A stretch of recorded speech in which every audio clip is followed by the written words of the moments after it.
अयोध्या के अंदर सबसे बड़ा कुरान रखे जाने वाली मस्जिद बन रही है। टोपी सद्दाम के सर पे है ना, तो टोपी की सुरक्षा बढ़ाई जाएगी। लेकिन अगर टोपी किसी मोहित खान और किसी आतंकवादी टेररिस्ट के पास है ना, तो टोपी को उतार के फाड़ के फेंक दिया जाएगा। समाजवादी पार्टी का सीधा संरक्षण प्राप्त है मोहित खान को, और समाजवादी पार्टी का सीधा संरक्षण प्राप्त है अवधेश पासी को, और अवधेश पासी ने ही समाजवादी पार्टी में मोहित खान को खिला पिला के पाल के रखा है। पीडीए सिर्फ वोट जिहाद है। पीडीए का कोई मतलब नहीं है। पीडीए पाप है। पीडीए दरिद्रता को बढ़ाने का काम है। पीडीए आतंकवाद को बढ़ाने का काम है। पाप, दरिद्रता, आतंकवाद को बढ़ाने का काम है। उत्तर प्रदेश में आतंकवादी सरगनाओं को पाल के रखने का काम है पीडीए। आप अभी बुलडोजरे देखे हैं ना, बीच चौराहे पे फांसी पे लटक जाएंगे ऐसे आतंकवादी। और बुलडोजर में जंग नहीं लगी है, फिर मैं बोल रहा हूँ, बुलडोजर में ग्रीसिंग भी है, तेल भी पड़ी है, बुलडोजर की टैंकी भी फुल है, फ्यूल पूरी तरीके से फुल है, कंप्लीटली चल रहा है। रौंद के रख देंगे ऐसे आतंकवादियों को जो मजहबी सरगना है, जो भारत में आतंकवाद को बढ़ा रहे हैं। तब तक उनको फ़ोन नहीं आएगा, तब तक हमारे अयोध्या से चुने गए नवनिर्वाचित सबसे बूढ़े जर्जर सांसद अवधेश पासी साहब को ना दिखाई देगा, ना सुनाई देगा, ना चल पाएंगे, ना बोल पाएंगे, और जब भी बोलने की बात आएगी तो वो अंग्रेजी बोले। देखिए, फैजाबाद लोकसभा से अवधेश पासी साहब का जीत जाना ही अपने आप में ये दर्शा रहा था कि अयोध्या में अपराध और अपराधी सरगना बढ़ने वाले हैं, और वही अब प्रत्यक्ष प्रमाण दिखाई दे रहा है। जिस प्रकार से मोहित खान ने एक छोटी सी बच्ची के साथ इस प्रकार से दुर्दांत दुर्घटना घटित करवाई है, जैसे गिद्ध मांस के लोथड़ों को नोचने के लिए निरंतर उन्मादा रहता है, उसी प्रकार से अयोध्या में मजहबी आतंकवाद बढ़ गए हैं। मजहबी आतंकवादों के द्वारा अब न अयोध्या सुरक्षित है, न अयोध्या की बहन बेटियां बच्चियां सुरक्षित हैं, न बच्चे और बूढ़े सुरक्षित हैं। और समाजवादी पार्टी के कार्यकर्ता के रूप में मोहित खान ने छोटी सी बच्ची के साथ 60 दिन तक लगातार उसका रेप करता है, जिसकी उम्र 12 से और 13 वर्ष की उम्र है। वो दूध पीती बच्ची है, और उस बच्ची के साथ जिस प्रकार से दुर्दांत घटना को घटित करके और उसको प्रेग्नेंट करके छोड़ दिया गया, और 90 घंटे तक एफआईआर नहीं दर्ज होता है। चूँकि 2012 में समाजवादी पार्टी के जब सरकार थी समाजवादी पार्टी की, तो उसके घर में पूरी चौकी शिफ्ट कर दी गई थी। यह पूरी तरीके से दर्शाता है कि कैसे आतंकवादी टेररिस्टों को, मजहबियों को संरक्षण देके और समाजवादी पार्टी के पदाधिकारीगण जो नेतागण हैं, जैसे मोहित खान है, पूरी तरीके से आतंकवाद फैलाया जा रहा है पूरी तरीके से, जिसमें अयोध्या जनपद से नवनिर्वाचित सबसे बूढ़े जर्जर पूरी तरीके से समाप्त अवधेश पासी सांसद, जो जनता के जनहित के मुद्दों पर वार्ता नहीं कर पा रहे हैं, जिनको बच्ची के साथ घटित हुई घटना रेप कांड के बारे में कुछ पता ही नहीं है, पूछे जाने पर साहब अंग्रेजी बोलते हैं। अब चूँकि अयोध्या में अवधी भाषा है, अयोध्या के राजा राम हैं और अवधी भाषा वहाँ बोली जाती है, अब अंग्रेजी में बात करने लगे हैं अवधेश पासी साहब, जिससे जनता को पता ही नहीं लगे कि वो क्या बोल रहे हैं। मगर आपने दो बातें कही, 90 घंटे तक एफआईआर नहीं करी जाती, प्रशासन उत्तर प्रदेश सरकार के हाथ में, योगी आदित्यनाथ के सरकार हाथ में। दूसरा सवाल, आपने बोला अयोध्या के जो राजा हैं वो भगवान श्री राम हैं, मगर अखिलेश यादव ने बोला अवधेश पासी जी अयोध्या के राजा हो गए हैं। अब दोनों सवालों का जवाब दीजिए ना आप, क्योंकि अगर योगी आदित्यनाथ पर सवाल उठने शुरू हो गए हैं, बाद में सस्पेंड कर दिया सारी पुलिस प्रशासन को, वो बात अलग है, मगर एफआईआर क्यों नहीं हुई? बखिया उधेड़ कर रख दिया उत्तर प्रदेश के माननीय मुख्यमंत्री योगी आदित्यनाथ ने। वो मत मजहब पंथ समुदाय में विभक्त करके किसी को मिला 90 घंटे तक। सुनिए 90 घंटे में एफआईआर नहीं हुई, और 90 घंटे के बाद ना जवाबदेही देते नहीं बन पड़ रहा है। पूरी तरीके से बखिया उधेड़ दिया है। कौन इंस्पेक्टर था, कौन कोतवाल था, कौन जो है सब इंस्पेक्टर था, कितने कांस्टेबल लगे हुए थे, सब चिन्हित हो गए हैं। पूरी तरीके से कार्यवाही सुनिश्चित हो गई, और धज्जी उखेड़ के रख दिया है। और आप मुख्यमंत्री तक पहुंच गए। कम से कम सांसद की बात करते कि जो नवनिर्वाचित सांसद चुना गया है, उसके साथ देखा जाता था वो मोहित खान, उसका संरक्षण था, एक सांसद का संरक्षण था। और एक सांसद में इतनी क्षमता तो होती ही है कि इतने बड़े बड़े अपराध को पैदा कर ले जाए अपने जनपद में, और इसीलिए तो यह घटना घटित हुई है। और क्या हुआ है, समाजवादी पार्टी का सीधा संरक्षण प्राप्त है मोहित खान को, और समाजवादी पार्टी का सीधा संरक्षण प्राप्त है अवधेश पासी को, और अवधेश पासी ने ही समाजवादी पार्टी में मोहित खान को खिला पिला के पाल के रखा है। पीडीए की बात करती है समाजवादी पार्टी। पीडीए मात्र एक छलावा है, पॉपुलेशन डेवलपमेंट अथॉरिटी है। पीडीए जनसंख्या बढ़ाओ प्राधिकरण है। इसको जनसंख्या बढ़ाओ प्राधिकरण कब समझेगा हिंदू समाज?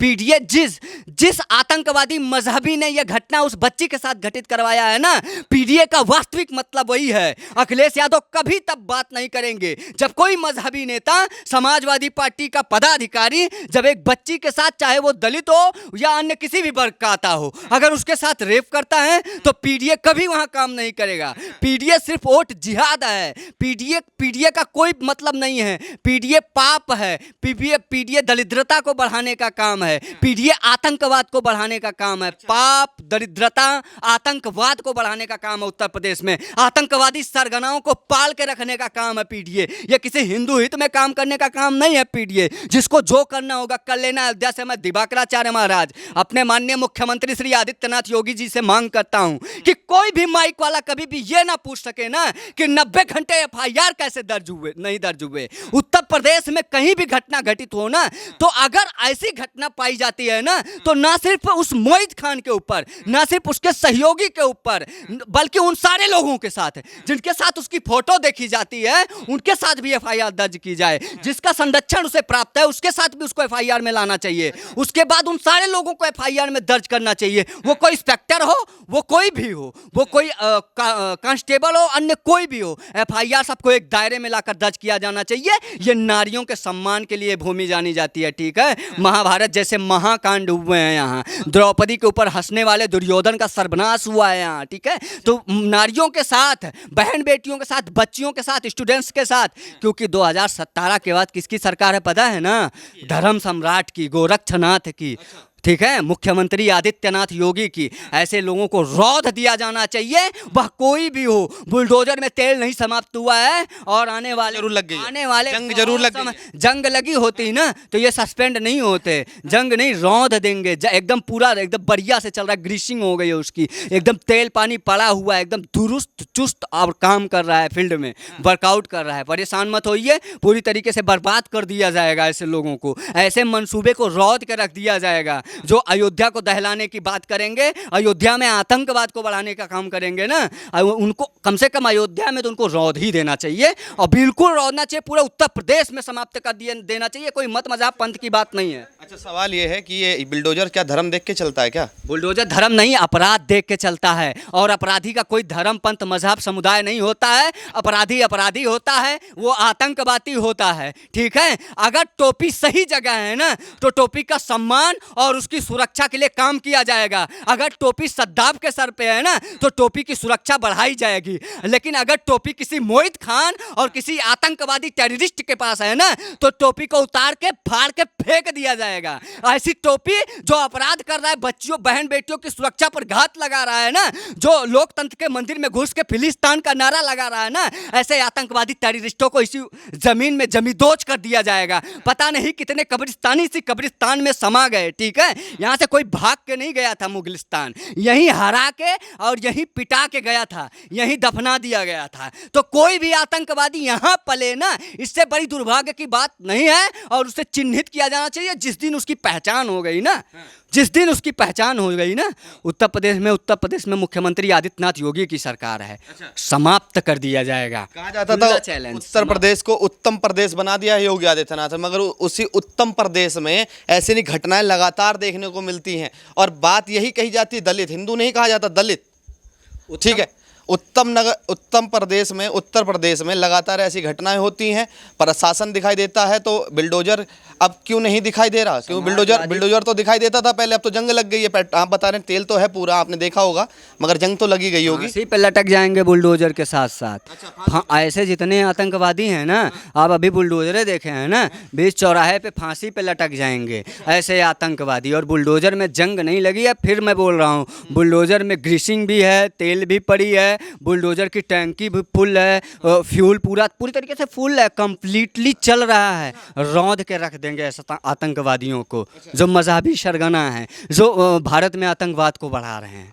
आजकल आपके यहाँ के सांसद अवधेश पासी जी इंग्लिश बोलने लगे हैं। इंग्लिश बोल रहे हैं। क्या इंग्लिश बोल रहे हैं, अंग्रेजी में बात करते हैं वो, अंग्रेजी में। हाँ, जो भाषा कोई ना समझे उस भाषा में वो बोलेंगे, वो फारसी बोलेंगे, वो अंग्रेजी बोलेंगे। अरे समाजवादी का काम है, समाजवादी पार्टी में जो नेता आता है ना वो अंग्रेजी ही बोलता है। समाजवादी पार्टी का एक पहले राजा हुआ करता था, अखिलेश यादव का वो राजा था पहले, स्वामी प्रसाद मौर्य, वो फारसी बोलता था। वो बोलता था कि फारसी भाषा में हिंदू अर्थात चोर कहा जाता था, वो फारसी बोलता था। अब अयोध्या से चुने गए अवधेश पासी साहब अंग्रेजी बोल रहे हैं जब एक बेटी के साथ उनकी पार्टी के जो कार्यकर्ता हैं मोहित खान अपराध करते हैं, अपराध नहीं बल्कि उसके साथ रेप करते हैं ना, तो वो अंग्रेजी फर्राटेदार अंग्रेजी बोलते हैं। ऐसे ही अंग्रेजी बोलने वालों हाँ चाहूँगा कि लगातार जब वो संसद से बाहर निकले तो उन्होंने बोला इस मामले की अभी हमको कोई जानकारी नहीं है, तो इस पर वो कुछ बोले भी नहीं।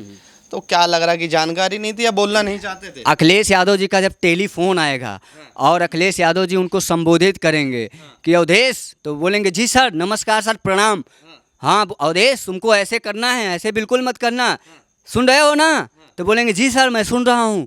वो उस तरीके से संचालित होते हैं। अभी अखिलेश यादव साहब का फ़ोन नहीं आया है, और जब तक उनको फ़ोन नहीं आएगा तब तक हमारे अयोध्या से चुने गए नवनिर्वाचित सबसे बूढ़े जर्जर सांसद अवधेश पासी साहब को ना दिखाई देगा, ना सुनाई देगा, ना चल पाएंगे, ना बोल पाएंगे, और जब भी बोलने की बात आएगी तो वो अंग्रेजी बोलेंगे। बूढ़े तो मोदी जी भी, वो अंग्रेजी बोलेंगे। इतने बूढ़े मोदी जी इतने बूढ़े नहीं हुए हैं कि वो नवनिर्वाचित नचनिया चुने गए हैं। ये अयोध्या से चुने गए सांसद नवनिर्वाचित, पहली बार चुने गए सांसद नवनिर्वाचित नचनिया हैं अवधेश पासी, जो अपनी बहन बेटियों, अपने ही समाज के, जो अपने आप को दलित नेता बताते हैं, जिनको अखिलेश यादव जी पीडीए के नीचे लाकर सबसे बड़ा नेता बनाना चाहते हैं और 2027 का विधानसभा चुनाव लड़ना चाहते हैं, वो अपने ही समाज की बच्ची को के न्याय की बात पर बोल नहीं पा रहे हैं, चुप्पी साध लिए हैं, फेविक्विक का मजबूत जोड़ लगा लिए हैं। हाँ, फेविक्विक का मजबूत जोड़ लगा लिए हैं, ऐसी बातें करते हैं।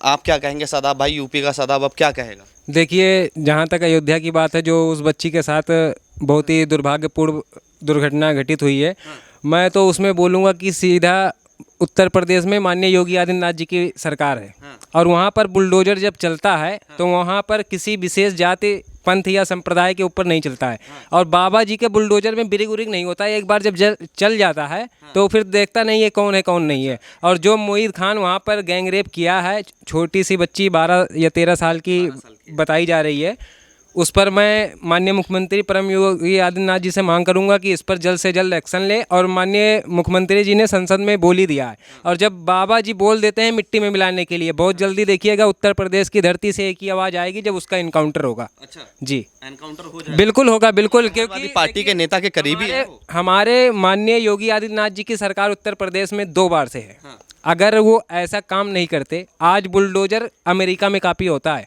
और जब उत्तर प्रदेश की धरती से बुलडोजर गरजता है तो वो किसी विशेष जाति संप्रदाय के लोगों को टारगेट में नहीं लेकर किया जाता है। और मैं बता देना चाहता हूँ आपके चैनल के माध्यम से, बहुत जल्दी आप खबर सुनेंगे उत्तर प्रदेश की धरती से कि एक एनकाउंटर और हुआ। मैंने वहाँ सर्वे किया तो मुझे पता लगा कि जिस दिन बीजेपी अयोध्या की सीट हारी थी तो वहाँ की जनता 2 रात भूखी सोई है।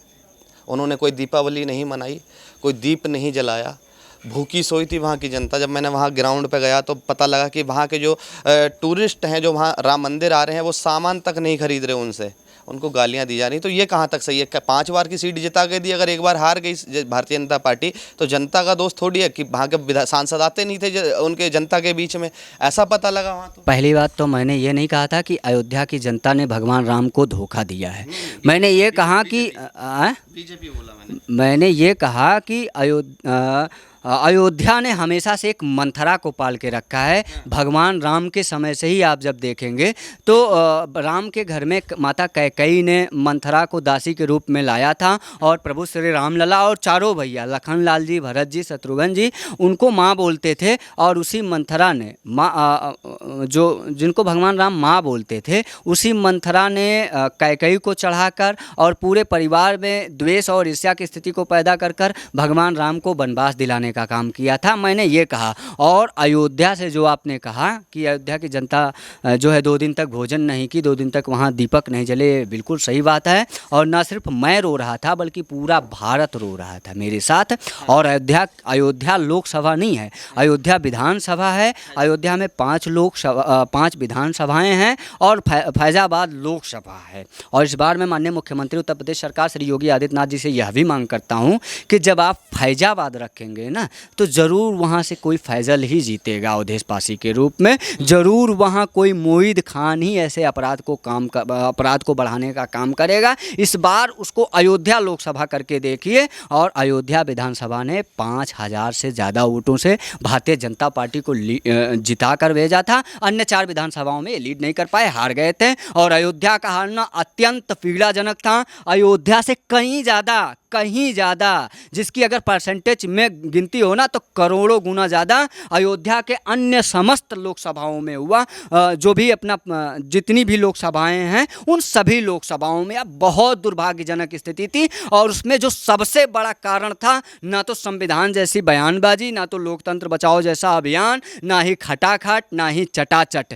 जब तक हम हिंदू एक नहीं होंगे, जब तक हम हिंदू अपने आप में एकता की बात नहीं करेंगे, ना ही भारत अखंड होगा, ना ही भारत समृद्धिशाली होगा, ना ही भारत वैभववान होगा, ना ही भारत अपने आप को विश्व स्तर पर स्थापित कर पाएगा, ना ही हम कोई विश्वगुरु बन सकते हैं, और ना ही दुनिया का कोई नेता हमें विकासशील से निकाल कर विकसित के रूप में शुमार कर सकता है। इसलिए हर हिंदू को अब एकजुटता का परिचय देना होगा। और जब भी हम हिंदू की बात करते हैं ना, तो एक बात आप ठीक से समझ लीजिएगा कि हम कभी भी मुसलमान को डिवाइड नहीं करते हैं। अच्छा। वो हिंदू हैं। तो मुझे देखने को मिल रहा है हिंदू मुस्लिम सब खड़े हैं वो यहाँ पे। हिंदू हैं, वो हिंदू भारतीय मुस्लिम हिंदू हैं। क्या हैं? भारतीय मुस्लिम हिंदू हैं। और जहाँ कहीं भी दुनिया में भारतीय मुस्लिम हिंदू हैं, उनकी टोपी पर जब भी खतरा आएगा, तो उस टोपी के लिए हमारे जैसे लाखों दिवाकराचार्य उनके संरक्षण में खड़े हो जाएंगे, क्योंकि वो हमारे भारतीय राष्ट्रीय मुस्लिम हैं। लेकिन अगर कोई भी आतंकवादी, टेररिस्ट, अफगानिस्तानी, बांग्लादेशी, पाकिस्तानी या दुनिया का कोई भी आतंकवादी जिसने भारत में हमला किया था, मुगलिस्तानी मुगल, जो यहाँ के स्ट्रक्चर संरचनाओं को बिगाड़ने का काम किया था, मंदिरों को और यहाँ के ऐतिहासिक स्थलों को ध्वस्त करके और टोपी पहनाने का काम किया था, वैसी टोपी को हमेशा फाड़ के फेंक दिया जाएगा। वह टोपी भारत में कदापि भी सुरक्षित और संरक्षित नहीं है। जो टोपी मुगलिस्तान है, जो टोपी सिकंदर, अकबर, बाबर, औरंगजेब और अन्य हुमायूं की बात करती है, अन्य आक्रमणकारी आक्रांताओं की बात करती है, वह टोपी भारत में कदापि भी सुरक्षित नहीं है। ऐसी टोपी का मैं समर्थक और संरक्षक नहीं हूँ। आपको, अगर आपने टोपी फाड़ने की बात करी, फिर एक सवाल का जवाब और देना पड़ेगा। हर मुसलमान एक जैसा नहीं होता, मगर हर आतंकवादी मुसलमान ही क्यों होता है? यह दुर्भाग्यजनक स्थिति है कि वो मजहबी आतंकवादी पाकिस्तान से बिलोंग करते हैं, पाकिस्तान के फंडिंग पर भारत में काम करते हैं। और जब तक भारत में पाकिस्तानी फंडिंग पर कार्य होंगे, अफगानिस्तानी फंडिंग पे काम होंगे, बांग्लादेशी फंडिंग पर काम होंगे, हर बार आप जब भी देखेंगे तो वो कोई मजहबी टोपी वाला, ऐसी ही टोपियों को मैं फाड़ देने की बात कर रहा हूँ, ऐसी ही टोपियों को मैं रौंद देने की बात कर रहा हूँ। मैं सदाब जैसे भारतीय राष्ट्रीय जो अपनी संस्कृति और सभ्यता के लिए लड़ रहे हैं, मर रहे हैं, ऐसे मुस्लिमों के लिए तो भारत का जन इनके साथ में खड़ा है, हर बार इनके लिए लड़ने के लिए तैयार है। क्या यहाँ एपीजे अब्दुल कलाम जैसे लोग नहीं हुए क्या? हैं? बिल्कुल हुए। तो उनके साथ में तो भारत का जन ताज भी नज़ीर प्रस्तुत करता है, उदाहरण प्रस्तुत करता है अब्दुल कलाम साहब को लेकर। तो ऐसे मुसलमानों के तो हम कभी विरोधी ही नहीं रहे। लेकिन ये दुर्भाग्यजनक स्थिति है कि जब भी आतंकवाद और टेररिस्ट की बात होती है, जब भी वो वेरीफाई होते हैं, तो पता लगता है वो कहीं के मुसलमान निकलते हैं। क्या कहेंगे? इन्होंने तो बताया अयोध्या की सीट हारने के लिए। क्या आपको भी यही लगता है कि अयोध्या की सीट हारने का यही सारा मुद्दा था, कि जो भ्रम फैलाया गया था?